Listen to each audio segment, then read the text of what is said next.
Hello, Cal State East Bay. Thank you for watching this video. We're going to be talking a little bit about building community and resilience as to the critical skills that we would love for our students to have this year. But first, just to introduce ourselves, my name is Shauna Olson-Hong.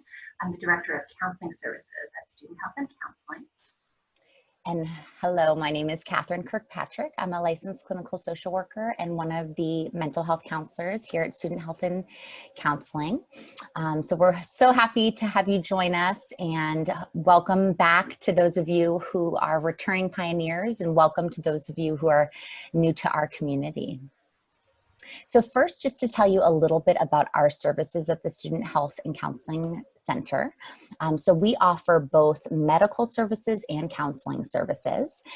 Because of COVID right now, and we want to keep everyone as safe as possible, most of our appointments are over telephone and Zoom. For the medical side, we are open on Thursdays from 10 a.m. to 2 p.m. So if there's any urgent matter, if you need a physical, TB test, flu shot, we do a lot of sexual health treatment, so you can do a telephone screening and then come in for an in-person appointment if they decide that's important on a Thursday. Otherwise, all of the medical appointments are over the phone. And additionally, for mental health appointments, we do provide currently all of our services over Zoom or phone, whatever you're most comfortable with. And our services are free. Your tuition has already covered the expense of all of the services that we offer in our clinic. All of our clinicians are professionally trained mental health specialists. So we have psychologists, marriage family therapists, social workers, and all of the services as well are confidential. And we'll tell you a little bit more about what we're going to be offering this fall, in addition to the individual counseling.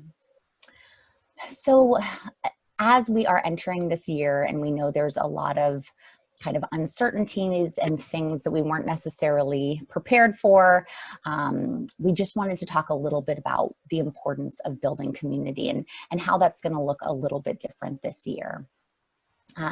So again, we may have had different expectations of what is 2020 going to look like, how am I going to navigate this year? And yeah, we've had to be a little bit more flexible and a little bit more open-minded. But we do want to think about particularly building relationships is one of the most important things, especially as counselors. We think about, what kind of sustains us, what helps us get through difficult times, and relationships is a big piece to both our mental health and our success in college. Under normal circumstances, relationships on campus can form pretty naturally. We might meet students in class, we might meet other folks on campus, in the dorms, but this year, making new relationships is gonna take a little bit more effort and a little bit more intentional work. But again, we know it's important to have that community, to have the relationships, and to be connected to people who are going through similar things as us. So as we think about how can we be intentional about building a strong East Bay community as we are preparing for this next school year. So first, we ask that you think about what are ways that you support others in your life. So we have a list of just a few ideas of some ways that you may offer support to your community. So possibly you tell people that you're thinking of them or appreciate them. You might call or text people to check in. You may post something on social media in order to connect. You might initiate fun activities with friends or family, offer something like food or doing a favor for someone, buying a gift or sending a card to a loved one. And again, right now with COVID, the ability to be physical and show our affection in that way is a bit limited, but that is another way that we all show up for our loved ones. So thinking about these different ways that we show love brings us to something called the 5 love languages. And this is a theory that was developed by Dr. Gary Chapman. And he looked at 5 categories of ways that we can express and receive love from our partners, from our friends, and from our families. So we have words of affirmation, again, just expressing our appreciation for others, having that intentional quality time with the people that we love, giving gifts to folks to show our love and caring, doing acts of service. So just doing a favor for someone, helping clean up, helping do something that our loved one may put off or hate doing. And then that, again, that physical touch. So as you can see, there are various ways that we may express love. And the previous list that we had shown about how you support your loved ones, a lot of those options fit into these 5 categories of how we express love to others. So it can be really helpful to understand how we show love and how we receive it, because sometimes we may miss each other's expressions of love. We might be speaking different love languages, and in some ways we may be thinking, this person isn't showing up for me the way that I need. For instance, your partner may fix your car, and that's their way of showing love. Or your mom might keep giving you food, and that's her way of showing you love. But again, just kind of understanding our love language can help us feel more connected and appreciate one another's efforts. So at below the link to this video, you'll see there's another link to take a free quiz to understand more about your love language, if that's something that interests you.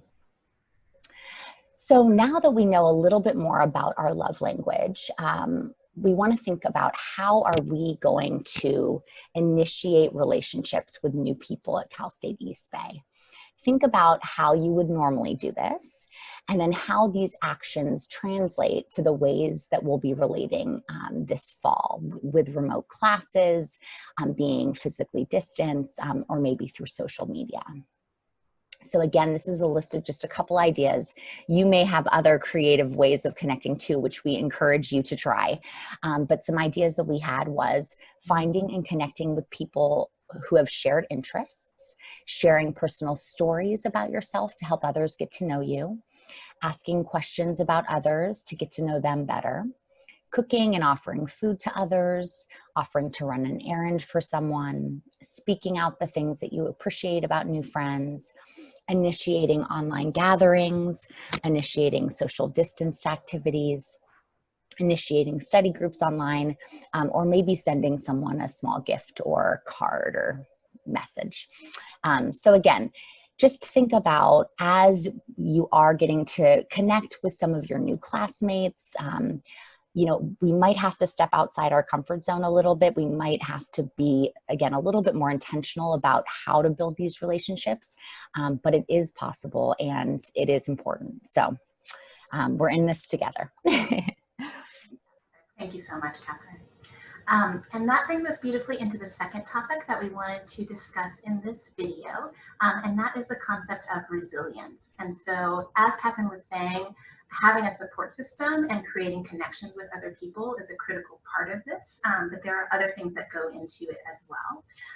So the definition of resilience is the ability to persist and keep going even when things are difficult, even when we face challenges and barriers, not letting those set us back. So part of this is accepting that challenges are just a normal part of life. And I think that we're all experiencing that right now in this pandemic. We know that no individual of us did anything wrong for this to be happening, but it's just something that's happening and impacting all of us. It is part of our human experience. The other thing that resilience is it's a learned skill.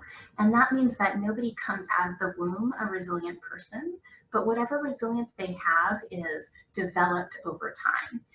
And so it's just a question of, when they face a challenge in their lives, what do they decide to do in response? And each time we decide to keep going or develop skills that help us to persist, we're strengthening our own resilience. So the good news of that is that resilience is then a skill that we can all learn and strengthen at any time in our lives. And so that's what we're going to talk about today, some things that you can do to intentionally strengthen your ability to persevere this year and in the future with whatever challenges you might be facing.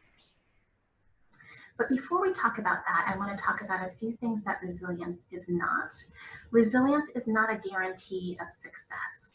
And I think particularly in this moment in our country, we're very aware that there are structures in our society that impact people with different identities differently.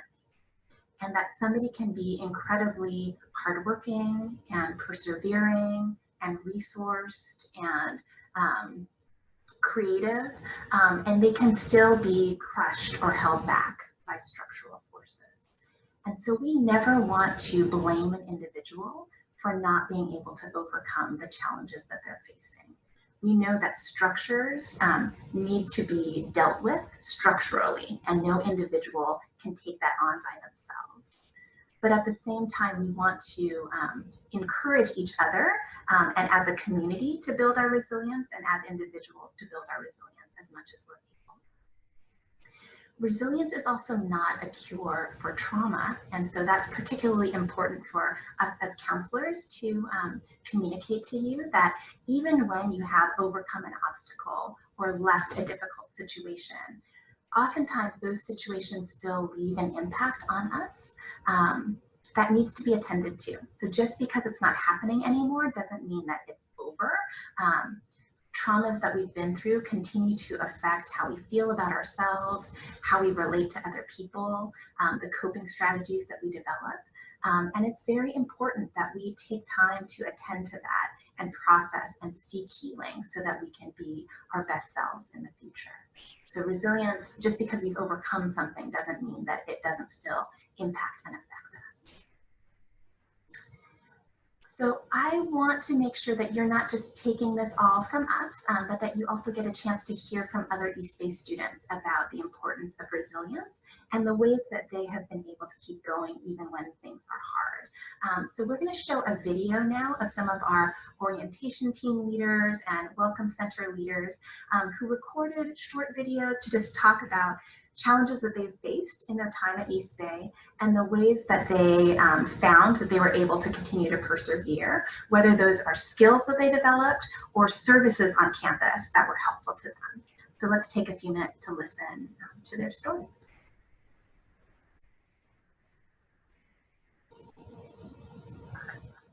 Hey, my name is Destiny. I am a second-year sociology major here at Cal State East Bay. Honestly, for me, going into college was like going to a country I've never been before with no plan and not being able to speak the language. That's honestly what it was like for me.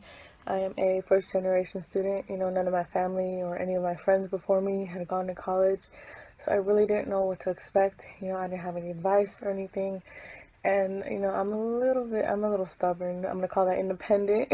You know, I didn't want to ask for help coming into college. And I honestly, something I wish I knew and realized sooner was just how much East Bay wants you to succeed. You know, East Bay wants to help you. We have so many different services here, like the SCA, which is our Student Center for Academic Achievement. I really wish I went to them sooner. You know, they really helped me with my essays and a few other subjects. They helped me figure out what works and what doesn't for me when it comes to papers, and that's honestly was extremely helpful. It improved my grades so much. And also, I came in as a freshman, and as a freshman, you take a Foundation of Success class. And in there is a PAC, which is a peer academic coach. And honestly, I wish I utilized mine sooner. She helped me with so much. She helped me with time management and figuring out my schedule and everything like that. So when we moved to online learning, it really helped the transition go a lot smoother.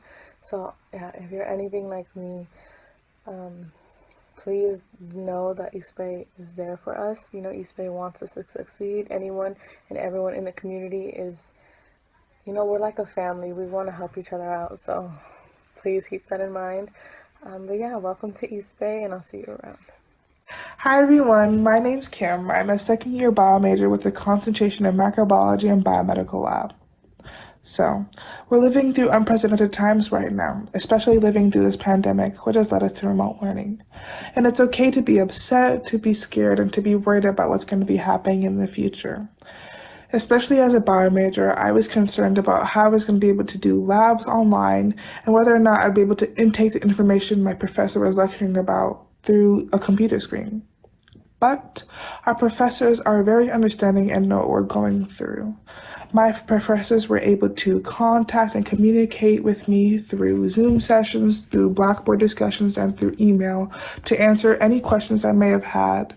And I also took it upon myself to study ahead and check Blackboard religiously to make sure I was, on top of the assignments that I had and to know and study for any of the upcoming tests that I may have been assigned in the future. I also took it upon myself to reach out to my fellow students and contact the friends that I made on previous semesters and just check up on them and, ask them how they're doing, whether or not they're, intaking the material, and just feeling connected and staying connected with someone outside my own family.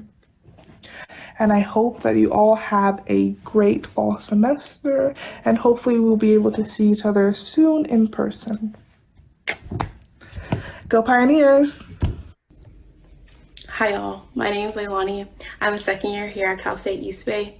I'm a political science and international studies major, and I'm from Los Angeles, California. So when coming to East Bay, I thought everything was going to be picture perfect, smooth sailing, basically peaches and creams. The picture I'm trying to paint in your head is that I thought everything was going to be amazing. Not saying it wasn't. It was great. My first year here at Cal State East Bay was probably one of the best years in my life. And I made so many memories with so many different individuals, and it was amazing. But with all those great positive experiences I had obstacles in my life.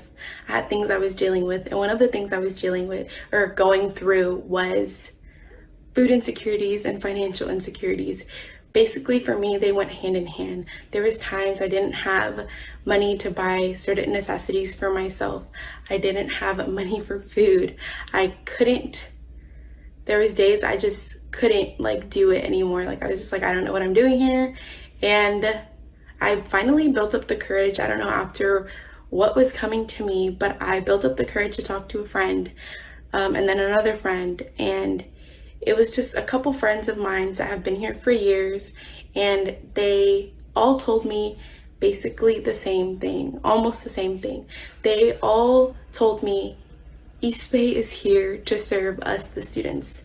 We are their main focus. And that has stuck with me ever since. And I find it crazy how that is probably going to stick with me till I graduate and beyond this point. With all that being said, they also mentioned one resource that I was able to use a lot during my first year here in college, which was the Hope Pantry. The Hope Pantry stands for Helping Our Pioneers Excel. And the Hope Pantry is basically a place where students can go and get food, no questions asked, no nothing. You do not have to pay for anything. This is all food being donated to the school or to the Hope Pantry for us.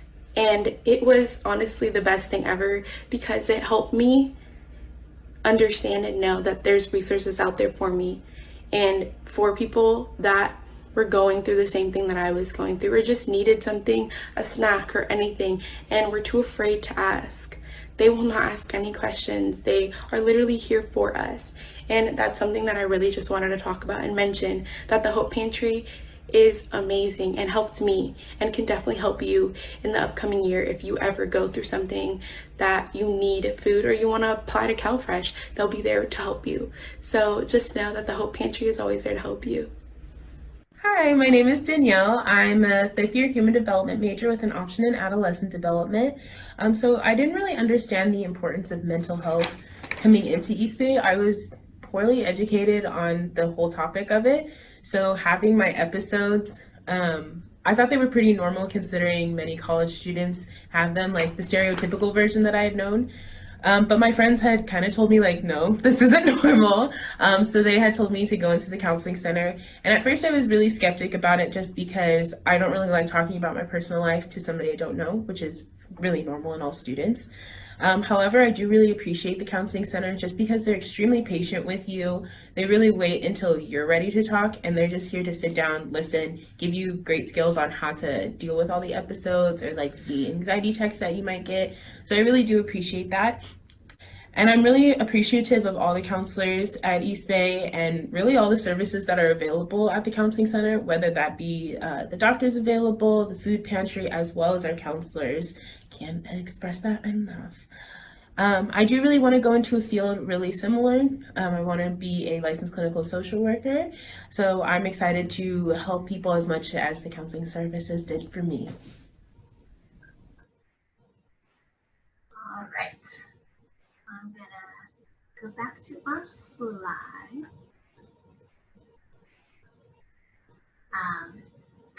But I really appreciate being able to listen to our student leaders on campus and hear from them the kinds of things that they've experienced and that you might experience in your time here. And just to know, as they say, that we are a community that supports each other and wants one another to succeed. And so there are a lot of resources available. So we're going to talk about those things in just a second. But before we get to that, I just wanted to highlight some of the things that the students shared or tips that we feel like are important as we're thinking about how do we build and strengthen our own resilience. So the first tip is to identify your strengths and know that you already have built up a good amount of resilience to get you to this point in your life. You would not be an East Bay student if you hadn't done that. So there have already been challenges that you have overcome and times where you chose to keep going even when things were hard.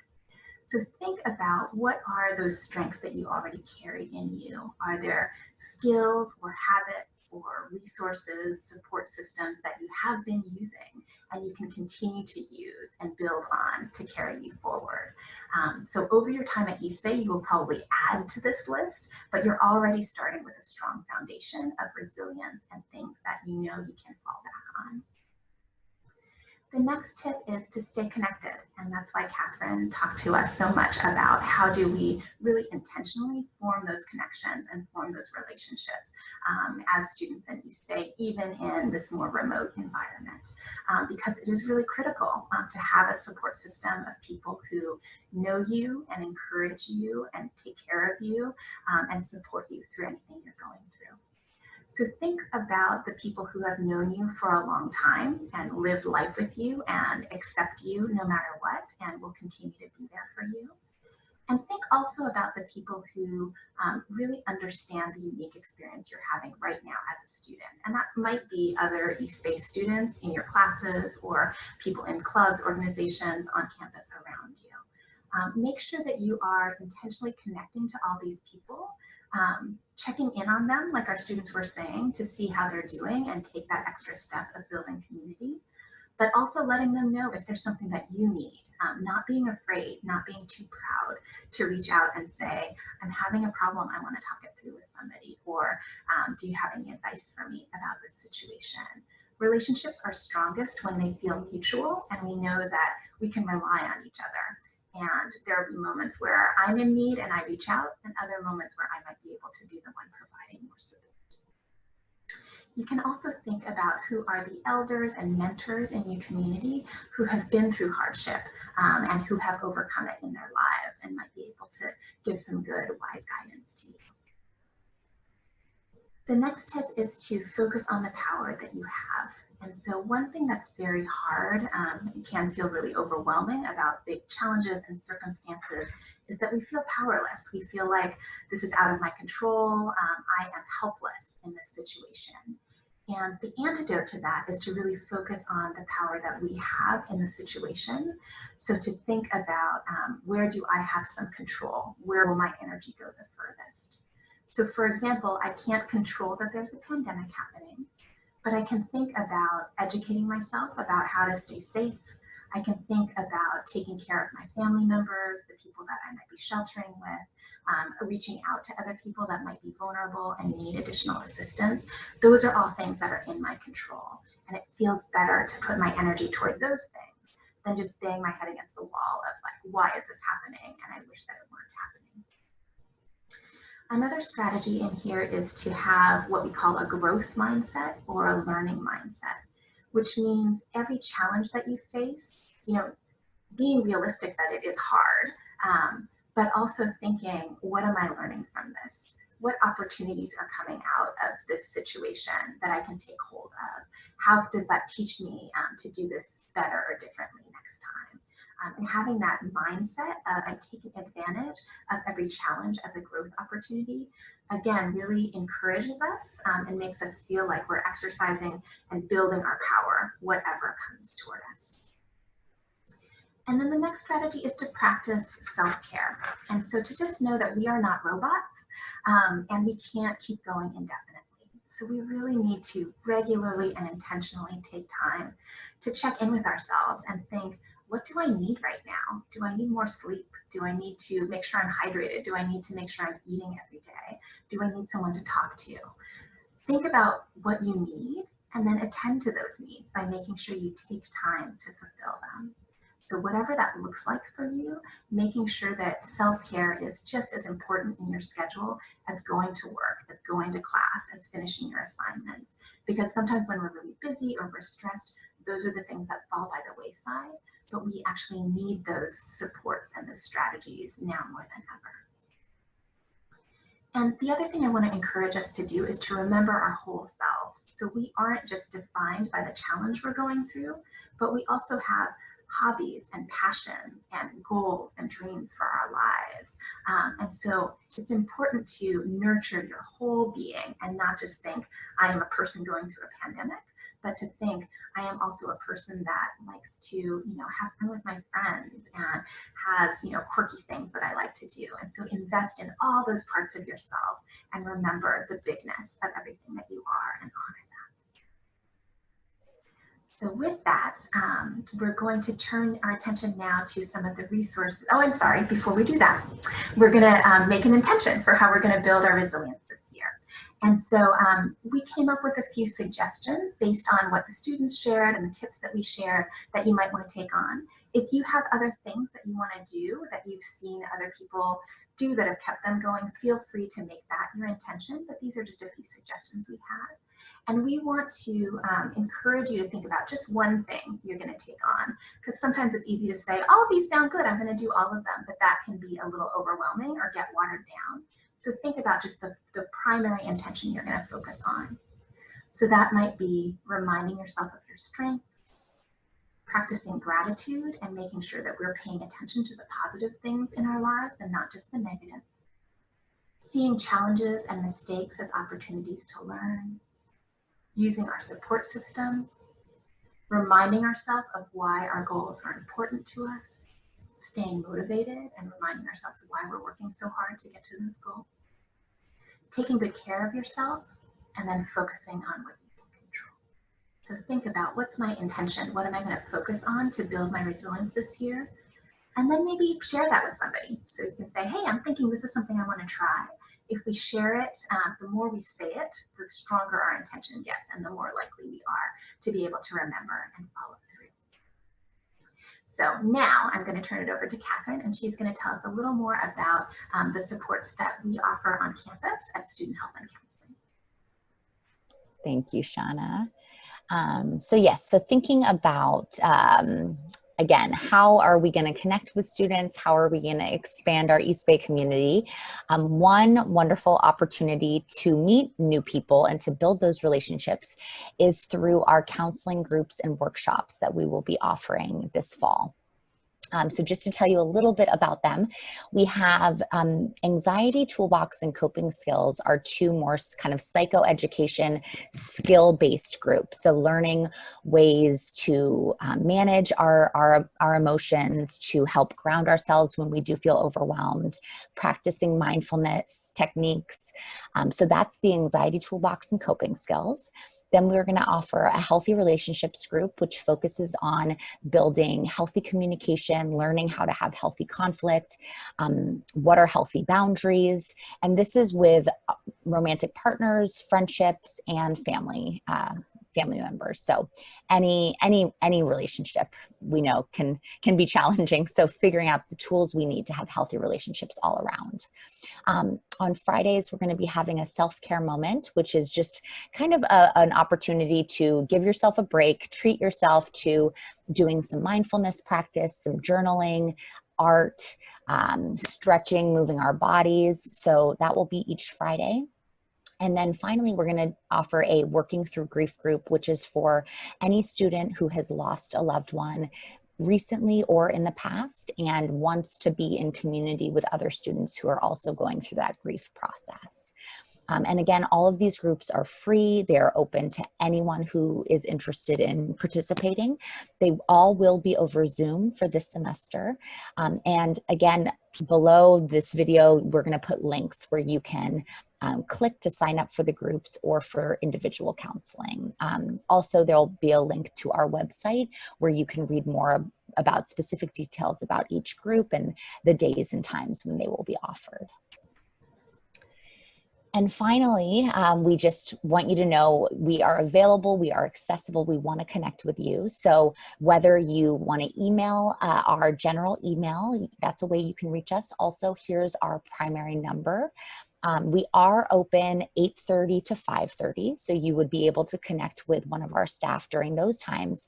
But if you did have a mental health crisis or a position where you just needed that extra support after hours or on the weekend, you can call our main number, press 2, and you'll be connected to a crisis counselor. And that again is a free confidential support for you.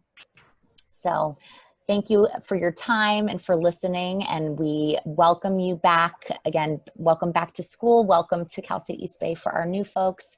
And oh, one more thing is, if for those of you on Instagram, we do have our Instagram account where you can follow us and find out, again, more information about any events or groups that we're putting on. Get some inspirational messages throughout the week. So that's at East Bay SHCS. So we hope to connect with you soon, and thank you all so much, and go Pioneers. Thank you, everyone.